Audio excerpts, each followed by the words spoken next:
Baik, sebelumnya saya awali. Assalamualaikum warahmatullahi wabarakatuh. Perkenalkan, nama saya Putri Indrasari Pitaloka. Saya dari kelas PAI 2B dengan NIM 228101051. Di sini saya akan menjelaskan secara ringkas daripada pemaparan kelompok 4 mengenai landasan historis dari mata kuliah Usul At-Tarbiyah. Langsung saja, daripada landasan historis atau landasan sejarah ini berkaitan juga dengan pendidikan. Karena pendidikan merupakan suatu aktivitas untuk mengembangkan seluruh aspek kepribadian manusia yang berjalan seumur hidup. Dengan kata lain juga pendidikan tidak hanya berlangsung di sekolah, tapi juga mencakup dalam lingkungan masyarakat. Karena juga sejatinya pendidikan bisa belajar di mana saja. Secara umum juga pendidikan dapat diartikan sebagai usaha manusia untuk membina kepribadiannya sesuai dengan nilai-nilai di dalam masyarakat dan kebudayaan.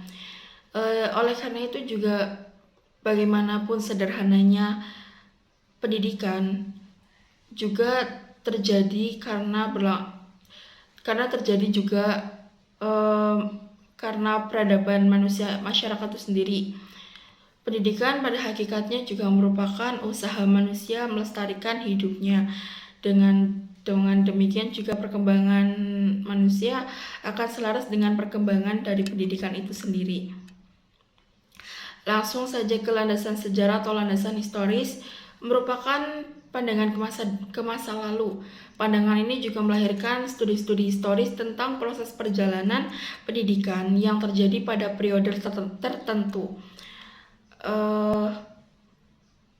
Jadi historis sendiri itu juga keadaan masa lampau dengan segala macam kejadian, peristiwa atau kegiatan yang dapat didasari oleh konsep-konsep tertentu. Lanjut melalui bab kedua pembahasan, ada beberapa rumusan masalah, diantaranya bagaimana sejarah pendidikan dunia, yang kedua juga mengenai sejarah pendidikan di Indonesia, yang ketiga juga peranan seperti apa landasan historis pendidikan. Langsung saja ke bab 2 pembahasan daripada poin A tentang sejarah pendidikan dunia.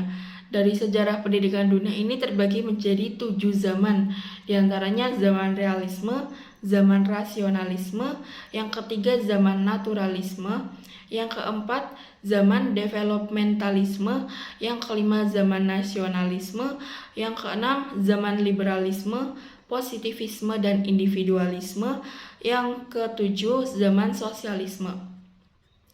Melanjutkan daripada proses rumusan masalah yang poin B, sejarah pendidikan di Indonesia, diantaranya zaman kerajaan Hindu-Buddha, yang kedua zaman pengaruh Islam, yang ketiga pada pendidikan Nusantara, yang kelima zaman Orde Lama, yang keenam zaman Orde Baru, dan yang ketujuh pada masa era reformasi. Daripada poin yang ke C, poin ketiga atau poin C, peran dari landasan historis pendidikan.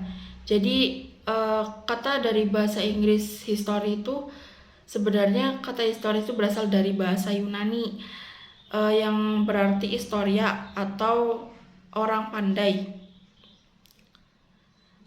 Historis sendiri itu suatu keadaan atau kejadian pada masa lampau di mana adanya peristiwa yang menjadi sebuah acuan untuk mengembangkan suatu kegiatan atau kebijakan pada saat ini. Mempelajari sejarah juga sangat penting karena kegiatan mempelajari sejarah manusia juga memperoleh banyak informasi dan manfaat sehingga menjadi lebih arif dan bijaksana dan dalam menentukan sebuah kebijakan. Sejarah sendiri juga merupakan keadaan masa lampau dengan segala macam kejadian. Jadi sejarah penuh dengan informasi-informasi yang mengandung kejadian, model, konsep, moral ataupun cita-cita daripada bentuk dan sebagainya. Langsung ke juga pendidikan daripada peranan landasan historis sendiri itu juga ada kaitannya dengan pendidikan. Dan seseorang ahli pendidikan juga sebelum menangani pendidikan, maka terlebih dahulu mereka memeriksa sejarah tentang pendidikan yang baik,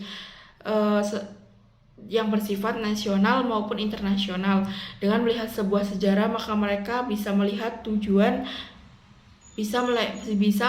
tujuan dari pendidikan tersebut apakah sudah cocok dengan kondisi pada saat ini.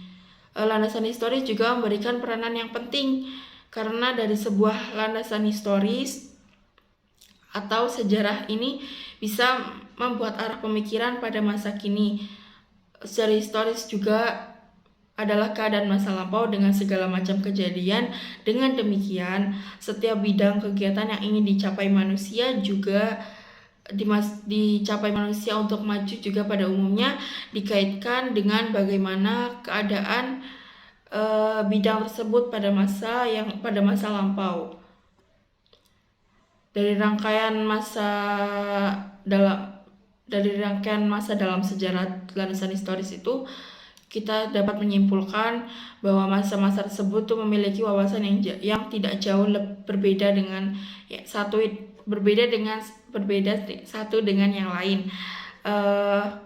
Mereka juga sama-sama menginginkan pendidikan dan bertujuan mengembangkan individu peserta didik, dalam arti memberi kesempatan kepada mereka untuk mengembangkan potensi mereka secara alami dan seperti apa adanya, tidak perlu diarahkan untuk kepentingan kelompok tertentu.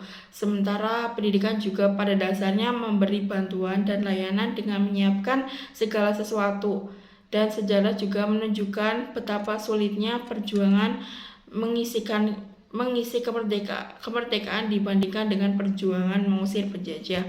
Baik, terima kasih dari saya. Kurang lebihnya mohon maaf apabila ada kata tutur yang kurang baik. Sekian dari saya. Wassalamualaikum warahmatullahi wabarakatuh.